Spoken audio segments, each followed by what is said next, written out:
Y tenemos en línea a Julieta Calmels, que es psicóloga, subsecretaria de Salud Mental, Consumos Problemáticos y Violencias en el ámbito de la salud de la provincia de Buenos Aires. ¿Cómo te va, Julieta? Dominique es mi nombre. Buenos días, Dominique, ¿cómo están? Bien, bien. Bueno, me parece que esto pone en el tapete o pone en el debate cómo se trabaja con adictos y con consumos problemáticos, como vos te especializás, Julieta. ¿Se trabaja bien o no? Bueno, yo creo que la situación de Chano, compleja y por supuesto preocupante y muy penosa, como concluyó, pone en relieve dos situaciones. Una es la importancia de la construcción de políticas en salud mental, ¿no? Solemos, en general la salud mental tiende a ser muy relegada en las agendas públicas históricamente, pero bueno, hay que contraponer a eso que el 29,1% de la población en algún momento de su vida experimenta alguna situación de relevancia en salud mental que requiere atención.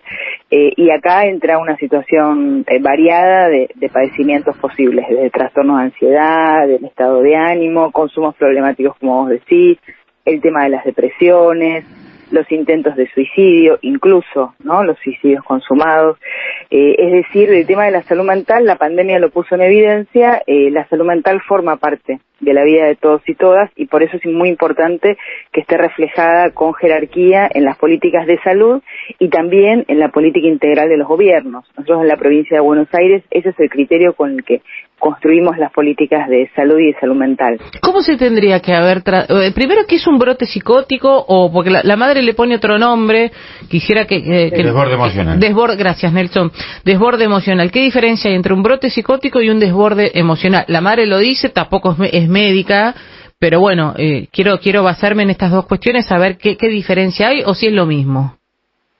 Sí, a los fines de la intervención es lo mismo, porque alguien puede estar con un desborde emocional que genera una situación de riesgo para sí o para otros, o alguien puede estar con un brote psicótico que genera una situación de riesgo para sí y para otros. El criterio ahí para definir una internación, sobre todo las internaciones más complejas, que son las de carácter involuntario, que implican una privación de la libertad, se definen justamente por la evaluación de ese criterio, si hay un riesgo para sí o para terceros. Yo no conozco los pormenores de la situación de Chano, pero bueno, a las claras pareciera que había una situación de riesgo, ¿no?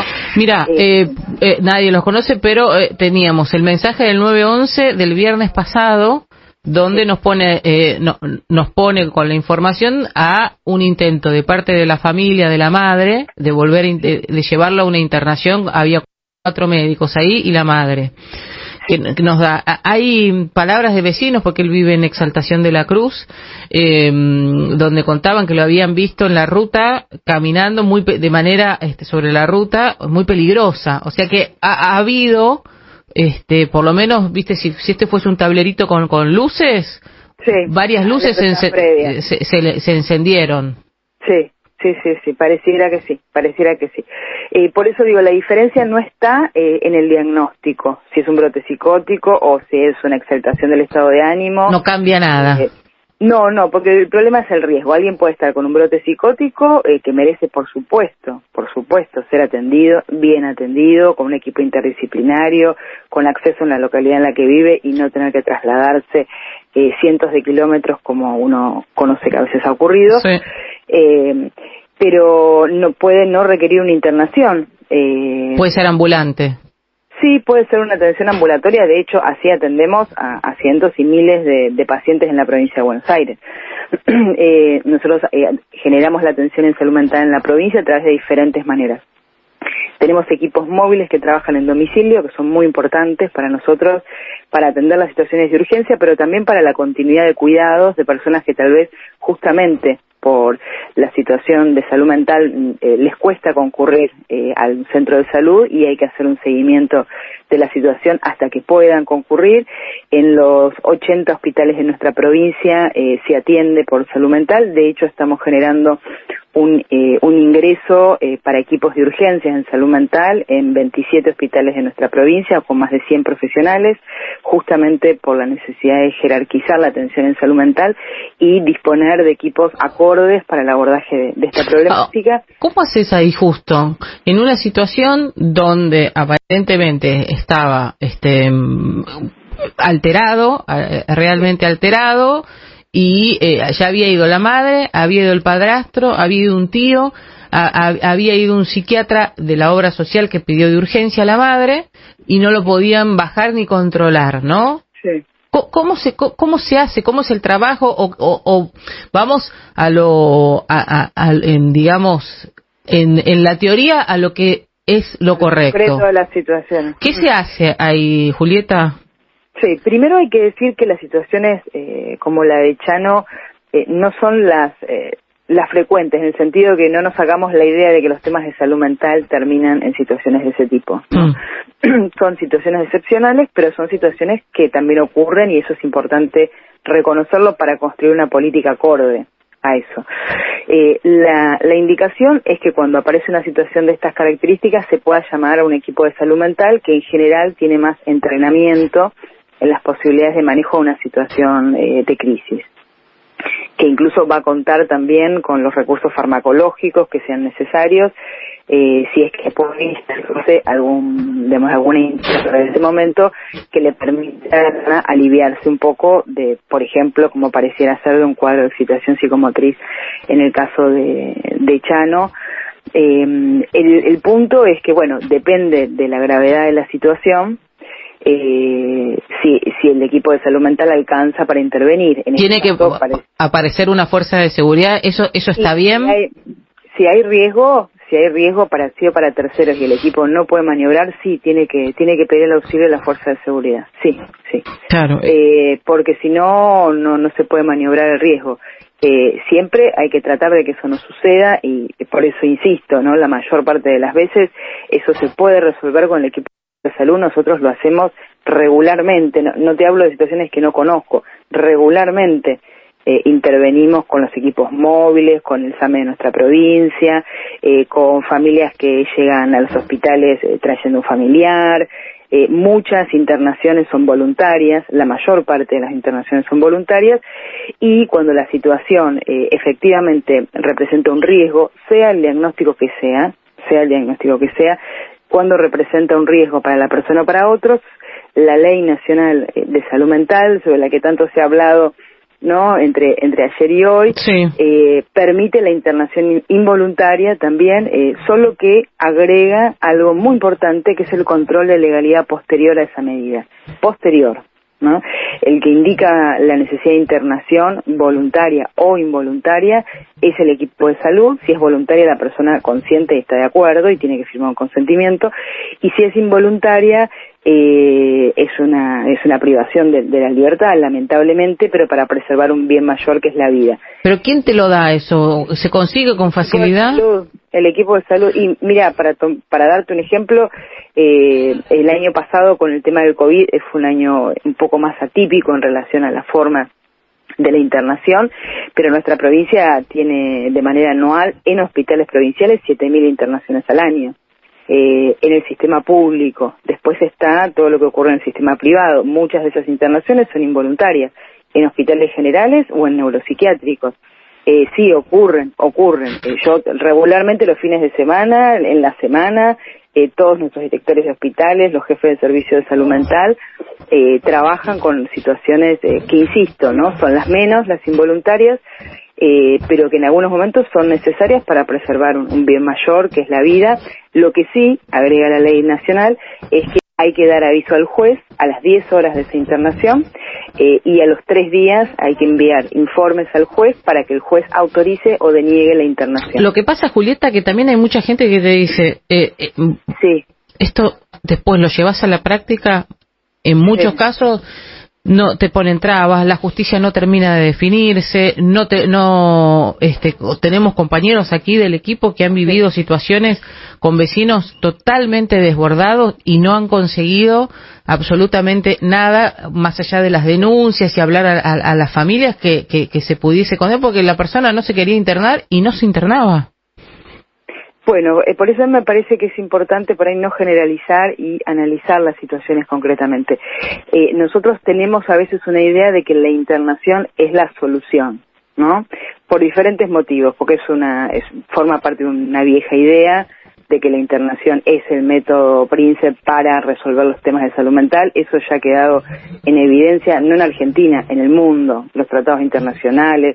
La Organización Mundial de la Salud acaba de sacar un documento insistiendo en que el tratamiento en las comunidades y ambulatorio hay que priorizarlo siempre por sobre las internaciones, porque la internación resuelve el episodio agudo, solo tiene que producirse cuando es la indicación, ¿no? Y cuando las otras alternativas no funcionaron, pero es breve la internación, con lo cual después, si vos no construís un esquema posible de tratamiento y de cuidado, vas a estar en la misma situación que antes. Entonces tenemos una idea de que la internación resuelve todo. Con el tema de los consumos es muy importante volver sobre este punto, porque está la idea, ¿no?, de que si internás a una persona se va a curar. Sí. Y bueno, la Cedronar tiene informes, la Secretaría Nacional sobre Drogas, de que el 50% de los chicos con internaciones con temas de consumo abandonan los tratamientos y que tienen muchísima mayor adherencia a otros tipos de tratamientos que son ambulatorios en sus comunidades. Y bueno, por eso te digo, me parece que a veces un obstáculo es la idea de que la internación resuelve. Esa es la solución. Bueno, es buen dato el que nos aportás, porque a veces nosotros creemos que tiene que ver con eso, por sobre todas las otras posibilidades. ¿Cuánta gente que con adicciones y adicciones graves logra recuperarse? Bueno, acá vuelvo también sobre un punto. El tema de las adicciones es un tema, por supuesto, muy importante. Cuando uno ve estadísticas de las mayores problemáticas de salud mental, no es el primer tema que aparece en términos de estadísticas mundiales y nacionales. Hay otros temas de más prevalencia. El tema del consumo de sustancias hay que definirlo por la relación problemática de la persona, es decir, cuando el consumo de sustancias altera la posibilidad de trabajar, los vínculos sociales, la posibilidad de estudiar, y ahí hay que construir estrategias que en la Argentina están definidas bajo el concepto de reducción de riesgo y de daño, que se corresponde también con lineamientos internacionales. Argentina, tanto la Ley Nacional de Salud Mental como el conjunto de la legislación, incluido la reforma del Código Civil argentino que trabaja sobre puntos de salud mental, se enmarcan lo que son los tratados internacionales. Esto vuelvo al punto por las discusiones que viene habiendo estos días sobre la ley, que a veces hay confusión. Entonces, lo que uno priorizaría en el tratamiento de alguien con problemas de consumo es que reduzca las situaciones de riesgo y de daño sobre su persona. Si además puede dejar de consumir, fantástico. Pero muchas veces eso no es posible, y la idea de que curarse es dejar de consumir. Que va a estar limpio, ¿viste la famosa palabra? Voy a estar limpio. Claro, hace que muchas personas directamente no puedan acceder a buenos tratamientos, porque si ese es el único método y el objetivo, y si no, el tratamiento no sirve y entonces no puede continuar, uno deja fuera de la atención de salud a una porción muy importante de la población, ¿no? Y a la vez, bueno, lo que está planteado es el abordaje integral de las problemáticas de salud mental, incluidas las de consumo. Hay una ley argentina que se llama IACOP, que también se produjo en el gobierno kirchnerista, que complementa la Ley Nacional de Salud Mental y que plantea un abordaje integral para los temas de consumo con inclusión laboral y educativa. Nosotros en la provincia de Buenos Aires estamos trabajando en la incorporación del Potenciar Salud, que es el plan nacional con una apoyatura para las personas que están en el marco de tratamiento, ya en condiciones de poder retomar aspectos laborales y educativos, justamente para que eso sea un apoyo para la reinserción, ¿no? Porque si nosotros pensamos la salud mental desligada del resto de los aspectos de la vida, uno puede mejorar la relación adictiva, pero si vos volvés a tu casa, ¿no? Tenés hijos, no tenés empleo, estás en una situación de crisis y probablemente se vuelva a producir una situación problemática con el consumo, ¿no? Totalmente. Y después los consumos no son solo de drogas. No, el alcohol es tremendo. Por supuesto. Y los psicofármacos. Sí, y también. Los psicofármacos. En la provincia de Buenos Aires, solo te agrego esto, nosotros tenemos una política de salud mental muy presente en el Ministerio de Salud, incorporando un montón de acciones que antes no estaban, y a la vez junto con el gobernador inauguramos una comisión provincial de salud mental interministerial con 10 ministerios en jefatura de gabinete, justamente para abordar estas situaciones complejas desde el conjunto de los ministerios y trazar políticas integradas, ¿no? Julieta, muchísimas gracias por charlar con nosotros. Bueno, te agradezco y les dejo un 0800, Dale. cualquiera que necesite llamar, 0800-222-5462, de 8 a 10 de la noche todos los días. Bueno, lo dejamos también para la gente que lo quiera tener esa posibilidad de saber que hay un lugar donde contactarse y asesorarse. Muchas gracias. Eso, que nos consulten, que estamos esperando. Gracias. Muy amable. Está Julieta Calmes, psicóloga, subsecretaria de Salud Mental, Consumos Problemáticos y Violencias en el ámbito de la salud de la provincia de Buenos Aires.